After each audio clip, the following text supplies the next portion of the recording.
Kelly du Plessis van Rare Disease South Africa gesels môre met ons. Ons praat spesifiek oor Pompe-siekte.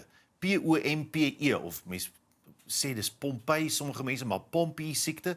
Dis 'n raar siekte wat bitter min mense affekteer, maar skokkende simptome het. En ons gesels met haar vanmôre. Sy is onder andere ook die hoofuitvoerende beampte van Rare Diseases South Africa. Good morning, Kelly. Good morning. Thank you so much for having me. It's lovely having you here this morning. Let's first talk about Rare Disease South Africa. You are the CEO. Why did you start the organization? So quite ironically, actually, my son was diagnosed with Pompe disease in 2012.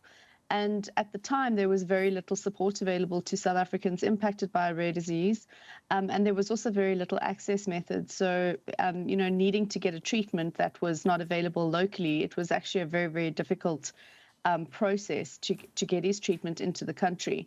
And so I think we just quickly realized that there would be other patients like him that needed that support. And I suppose just for some cathartic, for my own internal heartstrings at the time, it certainly seemed like turning pain into purpose would be the better approach in the long term. Wow. Kelly, for people who don't know, what is Pompe disease? So Pompe disease is a genetic condition that results in two parents being carriers. Obviously, then because of the fact that it is autosomal recessive, you have a 25% chance with every pregnancy of having an affected child. Sure. And what it does is it results in an accumulation of complex sugars in the form of glycogen in the body, that because there is an enzyme deficiency, that enzyme would essentially, in a normal person, it would convert that glycogen into glucose, which is then a form of sugar that the body can use in the muscle. As a result of his enzyme deficiency, that process doesn't happen. And as a result, you have an accumulation of glycogen, which is ultimately toxic to the lysosomes. And it results in essentially, it manifests, quite significantly in the heart. So generally, these babies are born with enlarged hearts. It manifests in the diaphragm. So the diaphragm, obviously being quite a complex breathing system and quite a complex muscle structure, those muscles are significantly weakened as a result of this condition. And those children battle with recurrent chest infections, etc., and ultimately land up on ventilation if left untreated. It also does impact all the skeletal muscle in the body. So from the top of your head to the tips of your toes, things like including the tongue, your ocular nerves, the auditory canal is surrounded by muscle. All of those muscles are impacted as well. So it is very, very complex and if left untreated and multisystemic. So it's a very complex condition to manage. What are the symptoms? We know there's an early onset and a late onset, an infantile and a later onset variation of Pompe disease. But if I'm a parent worried that my child might be a Pompe sufferer, what should I look at? What are the symptoms? So specifically in children, in the infantile onset, you'll find that they don't meet their motor milestones. So certain things like starting to roll over, they might be very lethargic babies holding a bottle. They just, they get weaker as time goes by. And as a result, they don't always have the physical strength to do those things that are required to reach your motor milestones. Reoccurring chest infections is also something that we see a lot in the infantile cohort of patients. We also see battling with feeding, excessive sweating while feeding. So they battle to swallow, obviously the tongue being such a significant muscle in the feeding process. They battle with latching and sucking. So if you've got, my advice to parents always is if you have a child and your gut is telling you to investigate. If it turns out to be nothing, then you've lost nothing. But if you don't take the measures, you might live with a fair amount of additional complications that come in from diagnosis at a much later stage, which is never advisable. So rather investigate. But those would certainly be the things. Generally speaking, on a chest X-ray, if a child has had more than 3 infections in the space of a short time, chest infections, they should generally refer you for a chest X-ray. And on the chest X-ray with the infantile onset, you'll see the enlarged heart normally. So it's normally quite, that's quite helpful in making that diagnosis. Having said that, though, because of the fact that it's a spectrum of disease and there are different variations.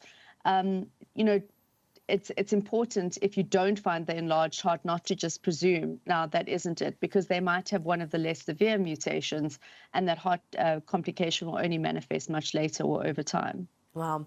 Kelly, is it treatable or curable? And what is the life expectancy for someone that has been diagnosed with Pompe disease?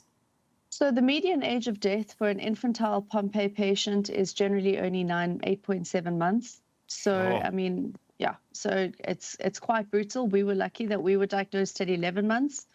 But even at that time, we were told, you know, kind of, you know, really enjoy his next birthday, which was the following month, because we weren't going to be we weren't too confident that we'd get to a second birthday. My goodness. So in adults, those who are diagnosed much later, you can be diagnosed up into your 6th decade of life. So we've had patients being diagnosed in their 60s.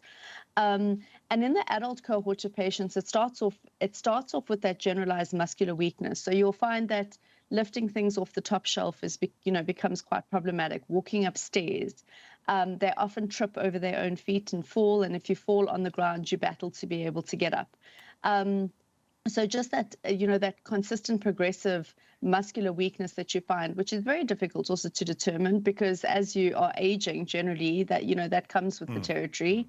But certainly patients who are finding, if you're out there, you're finding that you're battling to walk up the stairs, they're just getting more and more difficult because your legs actually can't make they can't lift up high enough to get up to the next step.